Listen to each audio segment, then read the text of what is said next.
10 de la noche en punto en todo el país. ¿Qué tal? Muy buenas noches. ¿Cómo les va? Bienvenidos a un nuevo programa de La Otra Cara, el tercero de este año 2014. Guillermo Lerán, buenas noches. ¿Cómo le va? Muy bien. Mucho trabajo, así que todo bien.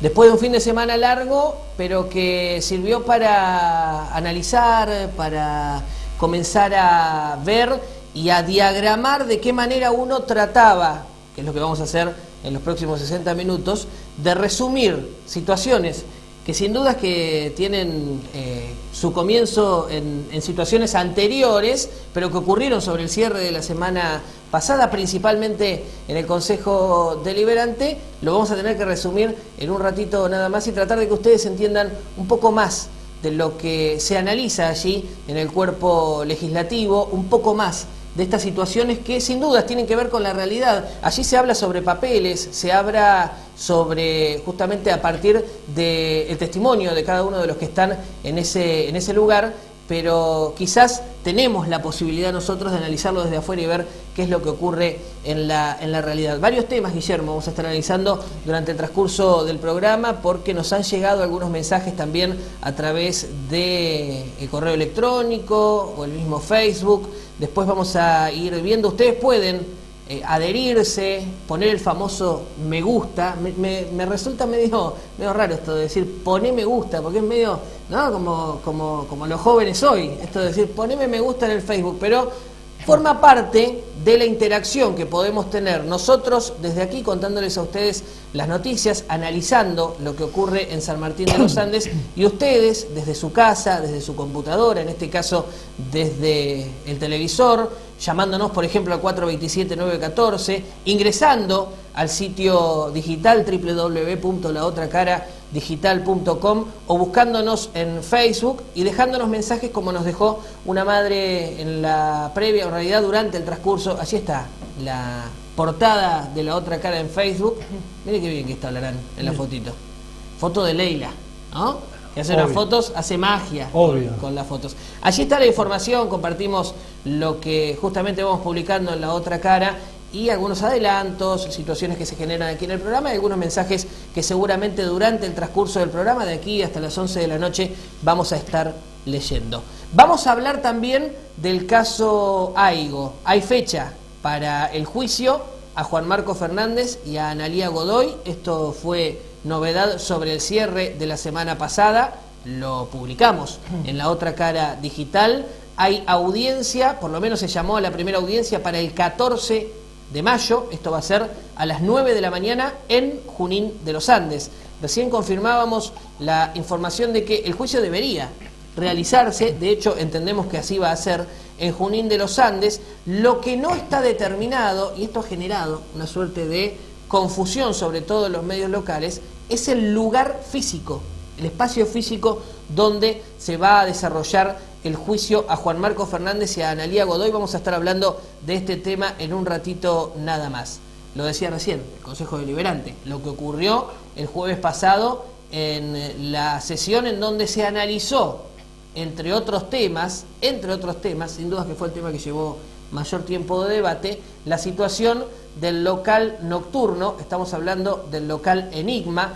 Vamos a estar hablando largo y tendido de este tema en el transcurso del programa, porque vamos a estar repasando lo que pasó en el Consejo Deliberante, valga el juego de palabras, repasando lo que pasó, pero además vamos a tener la posibilidad de dialogar aquí en los estudios de la radio con uno de los propietarios del lugar, que nos va a expresar la postura y lo que vivió justamente, porque estuvo presente allí en la sesión. De hecho, tuvo la posibilidad de hacer uso de la palabra, como había ocurrido en otras oportunidades. Finalmente el Consejo Deliberante revocó la homologación que le permitía al local seguir funcionando. En un ratito vamos a hablar de eso con Mario Guarino, que es uno de los propietarios. Lo que pasó en los pasillos del Consejo Deliberante lo vamos a ver en imágenes. Creo que hay un adelanto de lo que ocurría en el cuarto intermedio, esos 15 minutos que piden los ediles para analizar esta prórroga a la que hacía referencia uno de los propietarios del boliche, de Enigma, para justamente poder amoldarse. Allí hay imágenes, un adelanto, gentileza de nuestros compañeros y colegas de SM Andes Patagonia, de lo que ocurría en el pasillo, y hay novedades, pero en un ratito las vamos a compartir. Y como les decía, en los estudios de Supercanal ya están los dos propietarios de Enigma. Uno de ellos, Mario Guarino, va a estar en un ratito hablando con nosotros. Guillermo, bueno, vamos a tratar de ir resumiendo en esta hora todo lo que tenemos para contar. Sin dudas que la novedad de la fecha del juicio de Aigo, lo decíamos el programa pasado, se iba a desarrollar el juicio en el primer semestre, por lo menos eso nos habían adelantado. 14, 15 y 16 de mayo es la fecha en la que se va a juzgar por falso testimonio y por encubrimiento calificado a Juan Marco Fernández y a Analía Godoy. Esto de una u otra manera, y habiendo tenido la oportunidad de estar allí en la audiencia en donde el fiscal Manuel González expuso su postura, la teoría del caso, como le denominan los abogados, tiene cierto tinte político aquí en San Martín de los Andes. Sí, indudablemente que lo va a tener. El hecho que nos llama la atención, que citen como testigos a declarar al señor intendente y a la madre de Juan Marcos, la señora Cabeza. Me parece que por el vínculo familiar y demás, inclusive como lo establece el código, pueden inclusive hasta mentir para encubrir al hijo, y eso no es punible. Claro, uno no puede ser juzgado a la hora de hacer una declaración judicial cuando... Esto sería interesante en algún momento hablarlo con el fiscal, ¿no? Con el fiscal y con alguien que entienda leyes, ¿no? Con algún abogado penalista, pero uno no puede ser juzgado por defender a su propio hijo. A su propio hijo o a un familiar directo. En este caso sería el propio hijo, y es por eso que por ahí llama la atención la citación de Juan Carlos Fernández. Pero lo que más llama la atención, y que alguien desde la justicia local me dijo, es una locura que hayan permitido que se cite, o el pedido de la defensa de Juan Marco Fernández y de Analía Godoy, el doctor Mariano Laprida, de citar al intendente de San Martín para defender a su hijo ante una situación que entiende el defensor de los dos jóvenes, que entiende era para colaborar en la causa, y que no se le haya permitido a la Fiscalía incorporar testigos que justamente participaron de esa situación. Me lo decía recién alguien que está directamente relacionado con la justicia. Es como que a vos te permitan decir cualquier cosa en el marco de un juicio, pero no le permitan a la otra persona defenderse. Bueno, quizás son algunas de las situaciones que se generaron en las últimas audiencias que se realizaron en el marco del caso Aigo, de esta primera parte. Después seguramente continuará con la búsqueda, porque se continúa con la búsqueda de los asesinos. Pero, ¿de qué se lo juzga a Juan Marco Fernández? ¿De qué se la juzga a Analía Godoy? Un fragmento de lo que decía el fiscal Manuel González en el marco de la audiencia, justamente expresando su postura y su teoría de por qué tuvieron o incurrieron en el delito del falso testimonio y el encubrimiento calificado.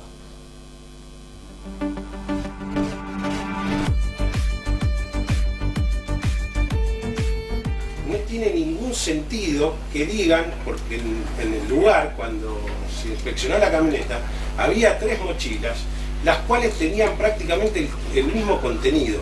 Tanto la mochila que pertenecería a Salazar Oporto, como la de Alexis Cortés Torres, que además en esa mochila se encontraron los pasajes de avión de Alexis Cortés Torres, etc., como la de Fernández, había todos elementos de acampe o para sobrevivir a la intemperie.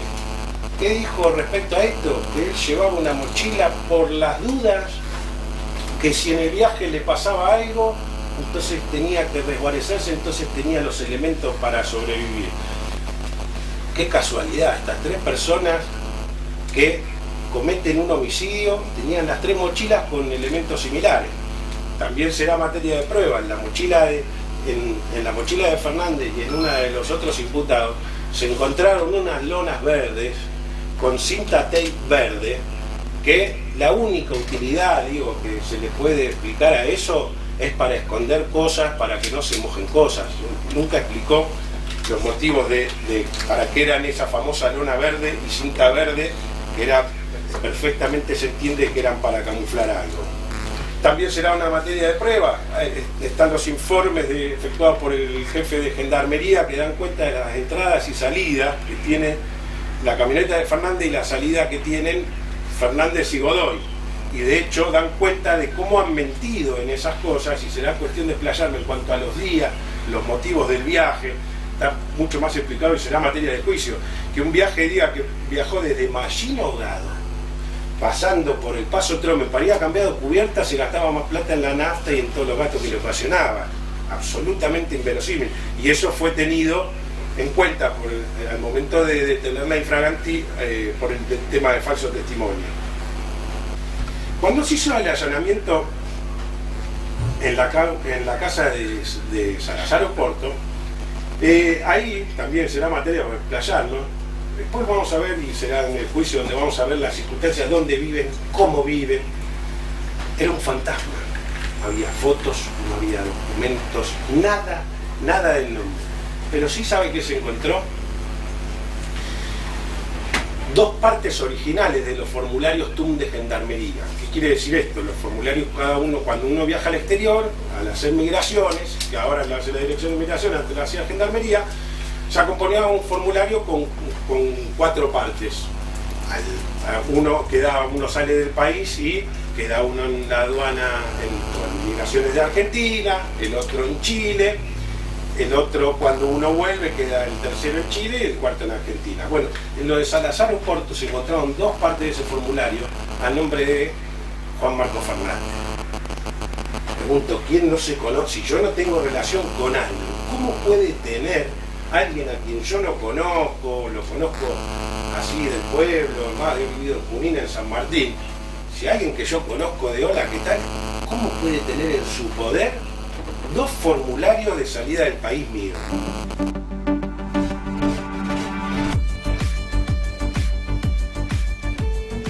Allí escuchábamos la presentación que realizaba el fiscal del caso Aigo, el doctor Manuel González, en el marco de las imputaciones que recaen sobre Juan Marco Fernández y Analía Godoy. Nuestra posición desde el primer momento que ocurrió el hecho era basarnos en el artículo 45 del Código Penal. ¿Qué dice? En la participación criminal, dice, los que tomasen parte en la ejecución del hecho o prestasen al autor o autores un auxilio o cooperación sin los cuales no habría podido cometerse el hecho. Tendrán la pena misma establecida que estas personas. ¿Qué decimos nosotros? Sin la presencia de Juan Marco Fernández trasladando a los 2 personajes chilenos al lugar del hecho, no se hubiera cometido el asesinato. Es distinto si estos 2 personajes toman un taxi en la localidad, acá o en Bariloche, donde sea, y el taxista los lleva hasta el lugar. Se produce el hecho, no le cabe al taxista porque él puede acreditar que trabaja de eso. En el caso de Juan Marco Fernández, es indudable que los conocía y que era parte del grupo, porque esa historia de que era un fletero, que después trata de desvirtuar cuando declara ante Guerrero que eran unos mochileros que recién había levantado, desvirtúa el no conocimiento de esta gente. Entonces, nosotros inclusive el año pasado lo hablamos con el doctor González y le preguntábamos por qué en vez de encubrimiento agravado y falso testimonio no iban por la figura del partícipe necesario. Pero bueno, hoy estamos en esta instancia, 14, 15 y 16, por supuesto vamos a estar cubriendo el juicio y bueno, veremos qué es lo que dice la justicia, ¿verdad? Llegó un mensaje recién mientras usted hablaba. ¿Qué corbatita metió Larano hoy, eh? Sí. ¿El color... rosa es un rosa, salmón? ¿Qué salmón, es eso? salmón. Es una linda corbata, un regalo que tuve. Está bien.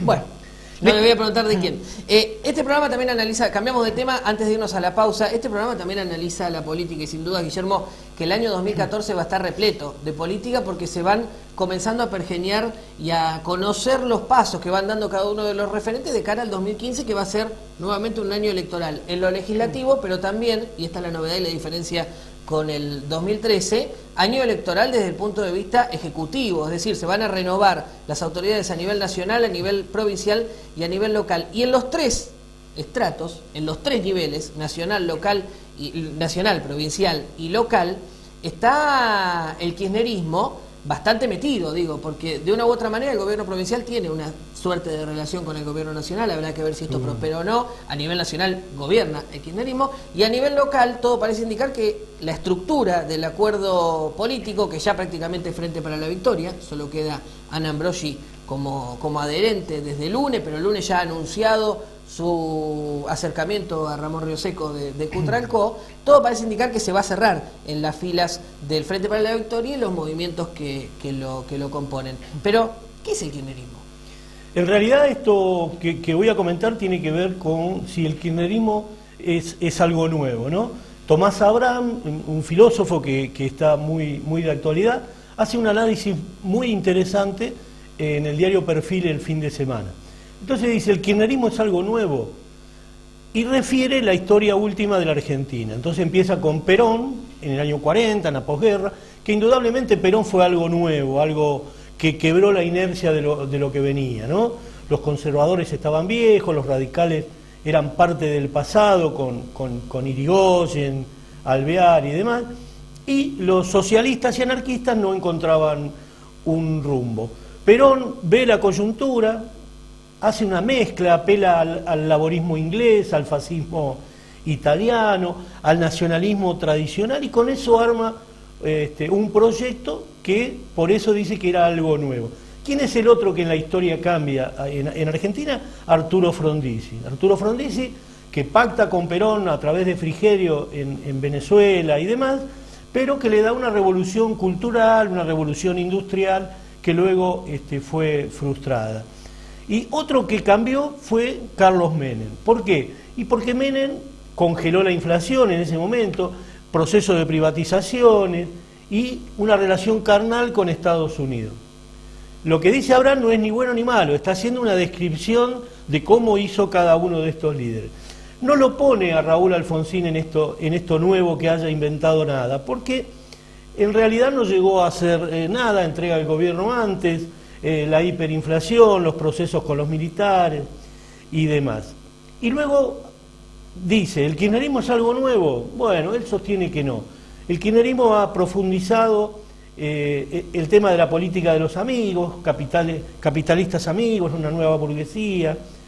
No hay mercado, ¿por qué? Porque no hay competencia, hay oligopolios, por lo tanto, y acepta el kirchnerismo que el Estado de por sí es corrupto, que es ineficiente, que hay una burocracia vitalicia que no cambia nada, hay mucha corrupción, hay clientelismo, y entonces dice que el kirchnerismo no viene a traer nada nuevo como si lo trajo Perón, Frondizi o Menem.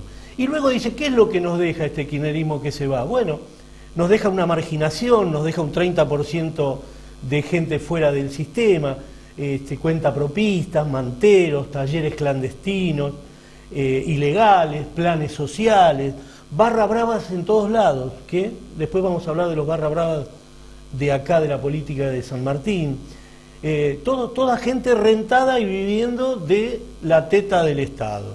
Entonces me parece que Tomás Abraham, un filósofo que lo vengo siguiendo hace un par de años, hace una muy buena descripción en la última edición de Perfil, coincido en gran parte con lo que él dice. ¿Y a qué hay que apostar? Y hay que apostar a volver al trabajo, al estudio. Tenemos 2 o 3 generaciones de gente que no ha trabajado, que no está dentro del sistema. Y bueno, hay que apoyar al tipo que trabaja, que estudia, darle becas. Y me parece que esa es una visión que tiene Abraham sobre el kirchnerismo. No transformó nada, no cambió en profundidad como sí lo hizo Perón, Frondizi y Menem. Y bueno, me parece interesante que usted también pueda acceder a internet o al diario Perfil del fin de semana. Es una mirada muy interesante. En un rato seguramente vamos a compartir a través de la otra cara digital el análisis que hace Tomás Abraham en el diario Perfil para que ustedes también tengan la posibilidad de acceder al mismo. 19 minutos. Pasaron de las 10 de la noche, hacemos la primera pausa en la otra cara. A la vuelta, lo que ocurrió en el Consejo Deliberante, ya están en los estudios de Supercanal los propietarios del local Enigma. Vamos a hablar con Mario Guarino sobre la visión que justamente tienen los empresarios de lo que ha ocurrido en el cuerpo legislativo, no de la situación de los pasillos, porque nada tiene que ver No. el local nocturno. Eso será cuestión de análisis, aparte de lo que está ocurriendo en la política local, principalmente en el cuerpo legislativo. Pero sí vamos a hablar de la situación empresarial y en dónde está parado hoy el boliche, que justamente al que justamente se le revocó la homologación para poder seguir funcionando de la manera que lo estaba haciendo. Después vamos a analizar la postura de los concejales, la postura, por eso invitamos a los propietarios del boliche, para que ustedes tengan, como lo dice el programa, ¿no? Habla de las dos caras, en este caso, para que tengan todas las visiones de esta situación, que sin dudas ha generado conflicto en el ámbito legislativo, en este caso en el Consejo Deliberante. Hacemos la pausa y ya volvemos con más La Otra Cara.